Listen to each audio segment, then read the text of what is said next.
করার পরে পেশেন্ট যখন আসলো স্টিলটা নিলাম এবং অন্যান্য যে এক্সামিনেশনগুলো আমরা প্রায় মানে যে এক্সামিনেশনগুলো আমরা হাতে থাকে হাতে যেগুলো করার সেই এক্সামিনেশন আমরা করলাম, ঠিক আছে।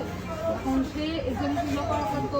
ইন্টারনাল সব সমস্যা বোঝা যায়, এই জন্য আমি কিছু ব্লাড টেস্ট ঠিক আছে, কিছু সন্দেহ হওয়ার কারণে আমি ব্লাডের কিছু টেস্ট দিচ্ছি, ইউরিনে টেস্ট দিচ্ছি। যেহেতু বুক পেটে ব্যথার কথা ওনারা বলতেছে,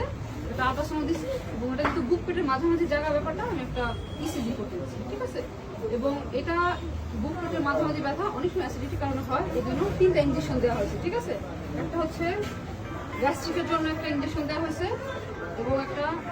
গ্যাস্ট্রিক পেট ব্যথার জন্য একটা ইঞ্জেকশন দেওয়া হয়েছে, গ্যাস্ট্রিকের জন্য দেওয়া হয়েছে একটা ম্যাক্সপ্রো,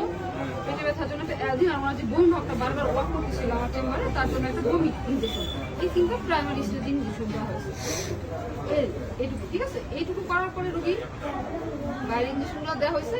ওনার যে ব্লাড স্যাম্পলগুলো মানে যে টেস্টগুলো করতে বলা হয়েছে এইগুলো টেস্টগুলো করতে বলা হয়েছিল, ওনারা টেস্ট পর্যন্ত আমি আর পাইনি। ইঞ্জেকশনগুলো দেওয়ার পরে যে রোগী আমার খারাপ লাগতেছে তখন আমি দিয়েছিলাম আমার চেম্বারের বাইরে বসা,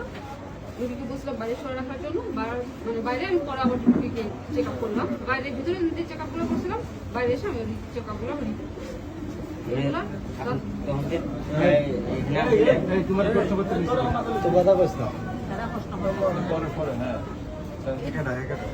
রোগীর সাথে আছেন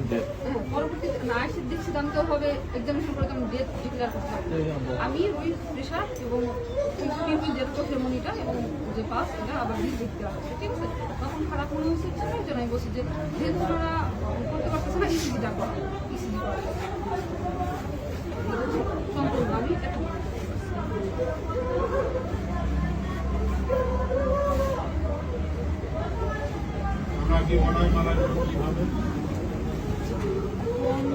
আমি এক্সাক্ট যে কারণগুলো আপনারা জানতে চাচ্ছেন এটা কোনো ধরনের কোনো পরীক্ষা নিরীক্ষা করা ছাড়া বলতে পারতেছি না। আর এই রোগীর সমস্যাটা কিন্তু বিকাল থেকে, এটা আপনাদের খেয়াল করতে হবে। গতকাল থেকে রোগী কিছু ওষুধ খাচ্ছে, রোগীর সমস্যা শুনেছে বিকাল থেকে। আর একটা কথা, আমাদের দেশের প্রেক্ষাপটে রোগী যতই বলো, রোগীর গার্জেনকে যখন আমরা জিজ্ঞেস করি সমস্যা বিকাল থেকে, কিন্তু সমস্যা আগে বিকাল থেকে হয় না, অথবা তারও আগে থেকে। সকাল না ধরলে আমরা দুপুর থেকে জিনিসটা ভাবতে পারি যে না দুপুর থেকে সমস্যাটা হচ্ছে। এখন এক্সাক্ট যদি নির্দিষ্ট কজ অফ ডেথ এটা এভাবে বলতে পারতেছি ছাড়া দেখে তো রোগীর আটজনকে রাখবেন না, সিরিয়াস পাশে সরকারি হাসপাতাল আছে বা আছে, আপনি তো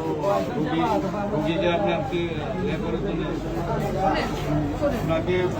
রোগী যেটা ভিডিও করা আছে এখানে মানুষ মারা গেছে, মানুষ মারা গেছে প্রমাণ লাগবে না, আমরা তো করতে পারবো রোগী যতক্ষণ আপনাকে এই তো এই জন্যই কিন্তু আমি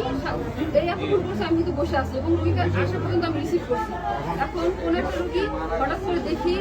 পাঠানোদের রোগী কিন্তু ওটা রাজি হয় না, তখন এখন ওনারা বলেছেন অনেকটা বলে আপনি কেন পাঠিয়ে দিলেন না, তখন আমার ওই সময় ওই অবস্থায় কিন্তু রোগীরা কোনোভাবে যেতে চায়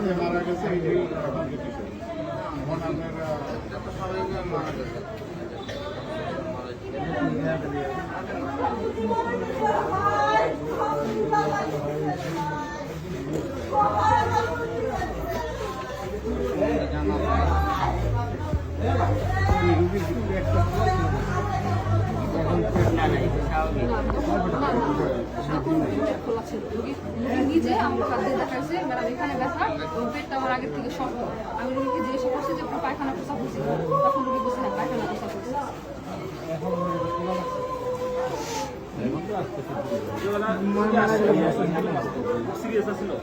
রোগী সিরিয়াস কমপ্লেনগুলো তো আমাকে বললাম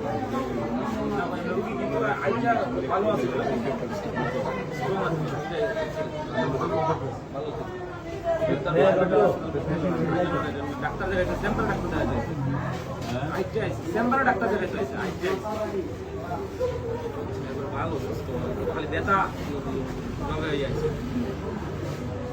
সিরিয়াস বা হাসপাতাল ভর্তি হবে, বেশি ব্যথা সময় হাসপাতাল ভর্তি হয়, এরকম ব্যথা হচ্ছে মোটামুটি একটা ব্যথা হালকা ডাক্তার দেখাইছে।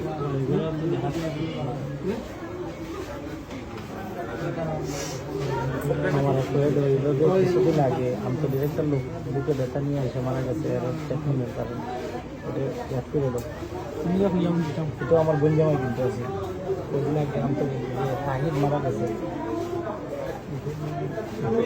বাসি খাবার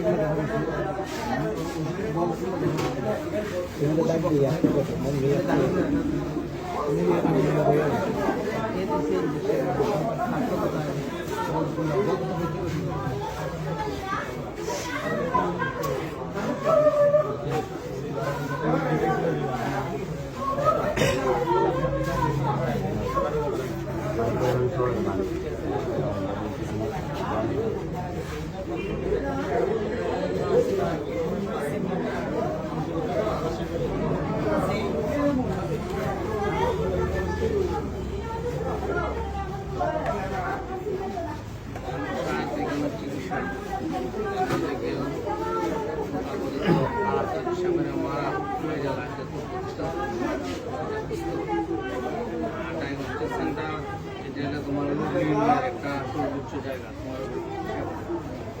তুমি নিজেও বলো আর মা আইনটা সুন্দর করে জিজ্ঞেস করে দেবে এখন মানুষের যে চিকিৎসার ব্যবস্থার যে সুন্দর পথ নেশা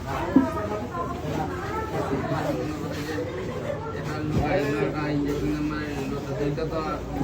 ছোট ভাই বেশি সিরিয়াস তার ভাই যখন না দিল গ্যাস্ট্রিকের ওষুধ তো তোমার ওপরও মাইছে দিতেছে মাইছে মানুষের মারা যায় নাহলে তো হাসপাতালে মানে ভর্তি হয় না হাসপাতালে ভর্তি করার জন্য আমাদের কোনো ভর্তির ব্যবস্থা আছে ভর্তি ব্যবস্থা